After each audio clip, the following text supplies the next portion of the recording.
Restoration has been ongoing now for 2 years. We're beginning to see some major biodiversity benefits. We're seeing a lot more ground flora emerging in the areas where we've started to thin and work the conifers and where we've established some margins and some edges to the woodland. We're seeing a lot more invertebrate and insect activity, more butterflies, and as a consequence we're seeing a lot more bird life. We're looking to create a much more diverse structure because at the moment half of the woodland is rather densely populated with conifer and it's a rather robust sort of monoculture, and we're looking to break that up and create a mosaic of habitat across the whole site that will gradually link together.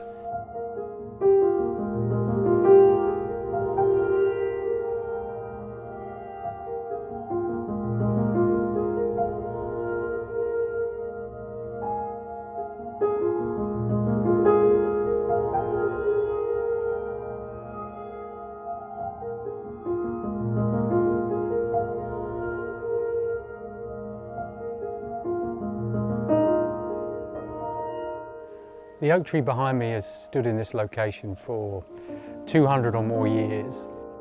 It features in a well-known landscape photograph taken in the 1920s, and it stands alone in this valley, and there are virtually no conifers in the valley. But from about the 1930s onwards, this valley was heavily planted with conifer, and over the last 70, 80, 90 years, this tree has gradually been completely surrounded by developing conifers. About 2 years ago, we started to remove some of those conifers slowly. So today, we've been taking down a very large western hemlock that's been growing next to this oak tree for about 60 years. So by shedding more light onto this tree and stimulating this young growth to occur, we're giving new life to this tree. So the old branches above that are now in decline and falling back will be replaced by this new growth that will hopefully go on for another 200 years.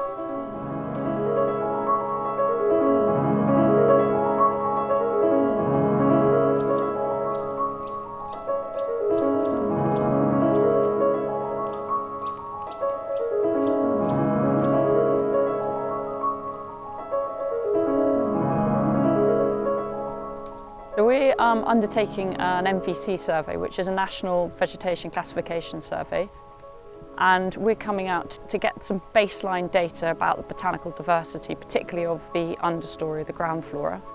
So what we do is we set up permanent quadrats, which in this environment here today, 4 metres by 4 metres, and then we create a species list of everything we find. Fingle Woods is an ancient woodland, as we know, that has been planted over the years with conifers, but originally was an ancient broadleaf woodland. So this was clear felled 2 years ago, and already it's a sea of beautiful ancient woodland indicated species with foxglove absolutely everywhere. You know, you get down on your hands and knees and you can be looking in a section that's the size of your hand, and there can be so many different species, plants and animals, as well as tiny little insects and everything else. Yeah, it's a completely different world when you get right down into it, and it's just, yeah, quite amazing.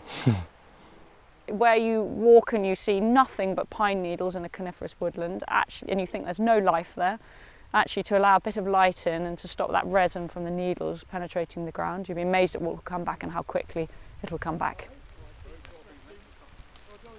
People are giving their time, so they're coming out into the woods, volunteering, doing practical work. So a recent activity I joined in on was where volunteers were clearing up some of the work, the winter's felling work. They were clearing the woodland floor. And then I've written that up for our Fingle Woods blog. After the good work we have this morning, we're going to carry on with the work up the stream side. We're working with 2 sets of volunteers today. One group is called Sticklepath and Oakhampton Conservation Volunteers, and they're a local group that work with adults with learning difficulties, and we're working with a group of volunteers from the National Trust. And over the next 4 or 5 years with the help of Heritage Lottery, we'll be working with more groups like this. They get a lot out of it, we get a huge amount of work done, and it's really beneficial. Another lovely example of how people have been getting involved at Fingle is a couple of girls who are staying with their grandparents. They're over from Australia. So they've been hearing from their grandparents about this ancient woodland that's being restored, and they're quite excited about all the animals that live there, and they've raised some money for Fingle. I'm Talia. And I'm Jasmine. We set up a lemonade stand at the woods and we donated the money we earned to the Woodland Trust. It's got good habitat for lots of animals like dormice and pied flycatchers. Well, it'll be lighter because there won't be as many conifers, so other things can grow, like the ancient oaks might survive, and there's room for new trees to grow.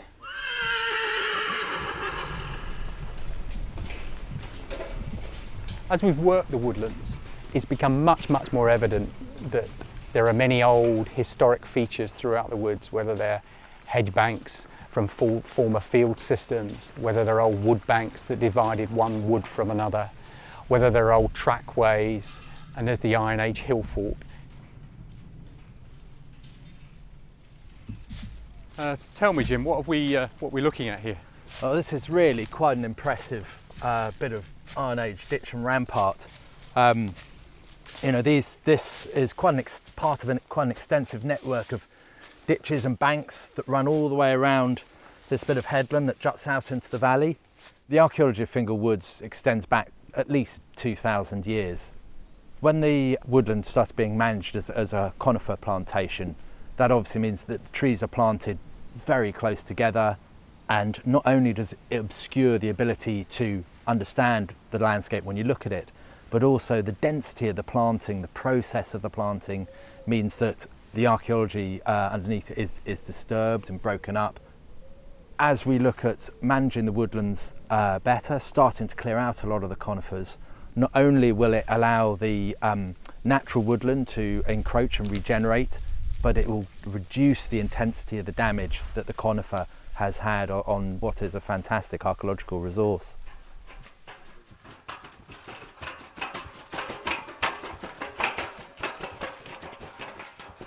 We're in the centre of the Iron Age hill fort here at Woodland, and Alex and Bino are rolling the bracken, and the reason we're doing this is to weaken the bracken and the growth underground so we can protect the archaeology. The story of the wood, told through all of these features, is really beginning to reveal itself as we start to work through the site. And it's incredibly exciting to follow on, in some respects, of all of those many hundreds of people that have lived and worked their lives in these woodlands. A mark made in the landscape by people 2,000 years ago. We hope with our work with the National Trust that we will make a mark that will provide a legacy that we can all be proud of into the future.